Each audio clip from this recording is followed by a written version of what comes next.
तेजस्वी यादव को आप पहले सुन लीजिए, और एक नहीं, दो वीडियो क्लिप हम आपको दिखाएंगे, एक तेजस्वी यादव का और एक नीतीश कुमार का। और नीतीश कुमार के बयान में भी तेजस्वी यादव बगल में बैठे हुए हैं। पहले इसको आप सुन लीजिए। मंत्री जी से पूछना चाहते, ट्रक भर भर करके ये आता कहां से, मैन्युफैक्चरिंग कहां से हो रहा है? हर टाइप का ब्रांड आपको मिल रहा है।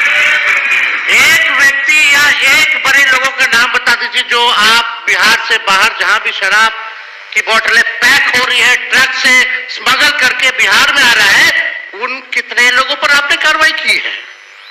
बड़े मछलियों को आप छोड़ रहे हैं, जो बेचारा गरीब है उसको आप जेल में डालने का काम कर रहे हैं। तीसरी बात महोदय कि भाई पूरा बिहार जानता है कि स्कॉट पायलट मिलते हैं उन ट्रकों को बिहार में, थाना से लोग पहुंचाने का काम कर रहे हैं, तो उन लोगों पर क्या कार्रवाई कर रहे हैं? माननीय मुख्यमंत्री जी बार बार समीक्षा बैठक करते हैं, अच्छी बात है, लेकिन समीक्षा बैठक का कोई नतीजा भी तो आना चाहिए महोदय। तो ये सुन लिया आपने तेजस्वी यादव को, अब सुनिए नीतीश कुमार को, और बगल में देखिए कैसे तेजस्वी यादव बैठे हैं।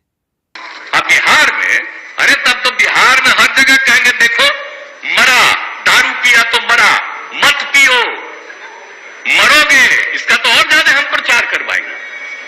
तो दारू पी के मर जाएगा तो उसको हम लोग कंपनसेशन देंगे? सवाल ही नहीं पैदा होता, ये कभी मत सोचिए। और नहीं, अगर यही करना है तो सब मिलके तय कर लीजिए, खूब कहिए कि शराब पियो। इसलिए ये सब बात, तो ये आपने दोनों का बयान सुन लिया। अब कितना बेवकूफ बनाइएगा बिहार के जनता को। तेजस्वी यादव से ये सवाल है बिहार के जनता का कि जब आपके बगल में बैठकर, जिस समय सिवान में हुई थी जहरीली शराब से लोगों की मौत, उस समय सदन में बैठकर जब नीतीश कुमार बयान दे रहे थे, तब तो आप बड़े खुश हो रहे थे, और जब आप अलग हो गए हैं तब आपको अफसराबंदी की याद आई है।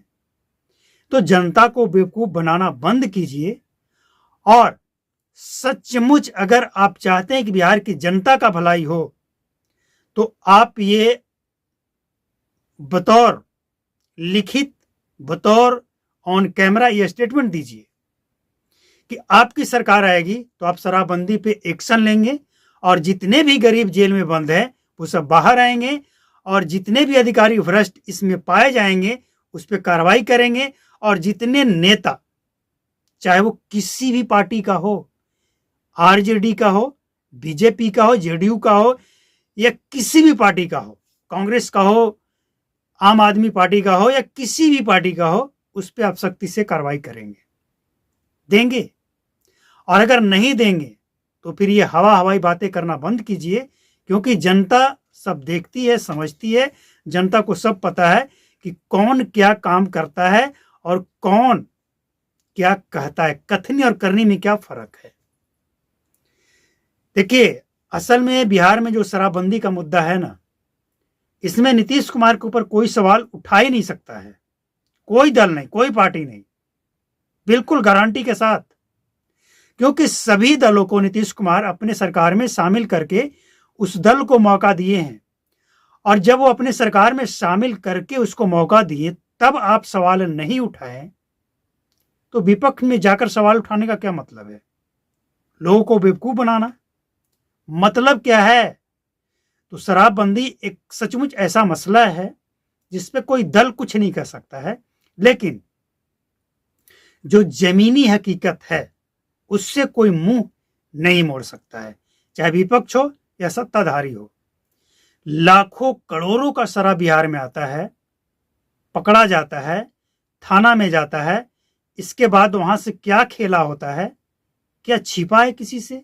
8 वर्ष हो गए, 8 वर्ष से ज्यादा किसी से कुछ नहीं छिपा है।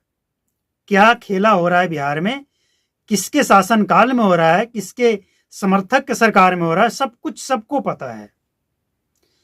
तो कोर्ट का आदेश, अच्छा कोर्ट का आदेश तो भूल ही गए, कोर्ट का क्या आदेश आया?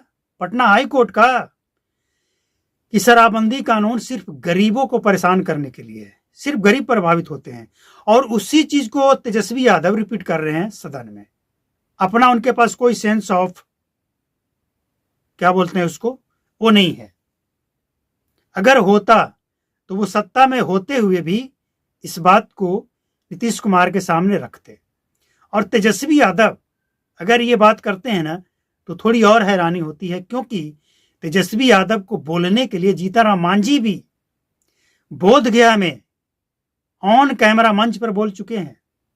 जब वो सत्ता में थे तब कहां गई थी आपका सोच, जो जनता के प्रति आज आप बड़े उदारवादी दिख रहे हैं।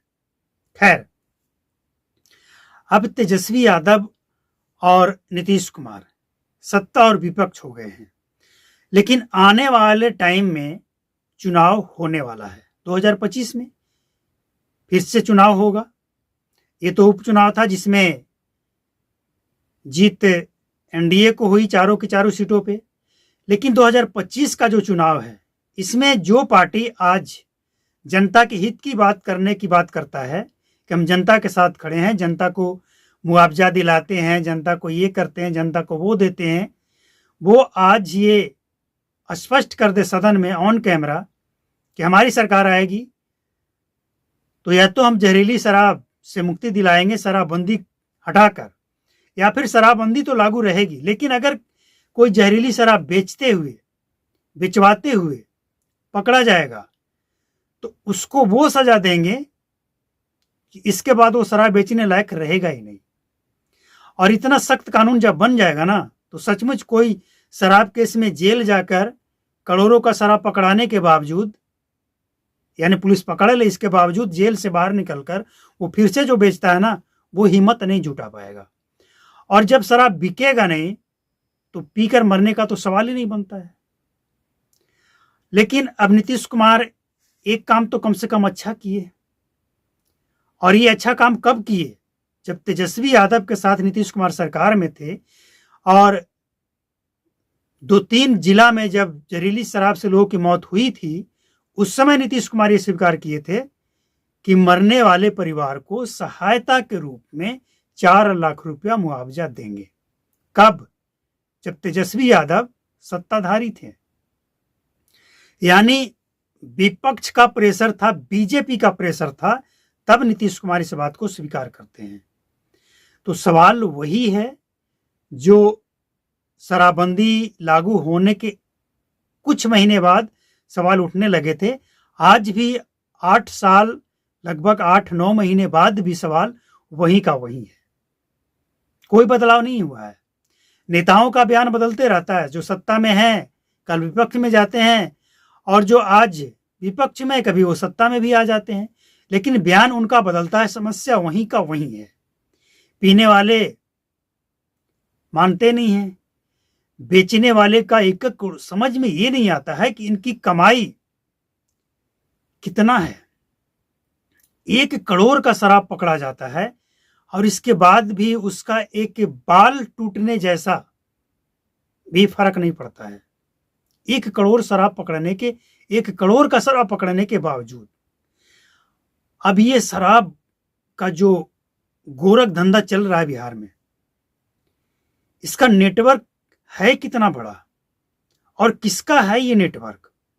तेजस्वी यादव की बातें सुनकर लगता है कि वो तो बिल्कुल बेदाग हैं। बीजेपी की बातों को सुनकर लगता है कि उनकी पार्टी ही बेदाग है, कांग्रेस वो भी बेदाग, जेडीयू वो भी बेदाग। तो किसके संरक्षण में ये करोड़ों का, अरबों का, खरबों का गोरख धंधा चल रहा है बिहार में। अब हैरानी की बात यह है कि ये इतना शराब बिहार में बिकता है, ये तो पता तब चला जब बिहार में शराबबंदी लागू हुआ। इससे पहले तो पता भी नहीं चलता था कि बिहार में इतना शराब बिक्री होता है। और हैरानी की बात यह है कि सरकार को सरकारी खजाने का लाभ मिले या ना मिले, लेकिन माफिया को अरबों खरबों का लाभ मिल रहा है।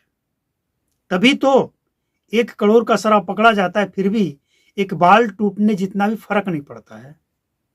क्यों? क्योंकि मामूली बात है, जैसे हमारे आपके लिए 2-4 रुपया मामूली बात है ना, कभी भी किसी को दे सकते हैं, इससे कोई फर्क नहीं पड़ता है। वैसे उन माफियाओं के लिए 1 करोड़ रुपया है, कोई फर्क नहीं पड़ता है। तो बिहार सरकार 156 लोगों की मौत के बाद अब बिहार में नया कानून के साथ शराब चालू करे। तेजस्वी यादव क्या इसमें सहमति हैं? अब शराब चालू होगा या नहीं होगा ये सरकार जाने और जनता जाने, लेकिन जो आज समस्या है वो हमने आपको बताया। अगर रिपोर्ट अच्छा लगा हो तो लाइक करें, शेयर करें, चैनल को सब्सक्राइब करें। और जब तक ये समस्या रहेगा आवाज उठती रहेगी, क्योंकि समस्या जनता और खासकर गरीब जनता से जुड़ी हुई समस्या है। नमस्कार, जय हिंद, थैंक यू।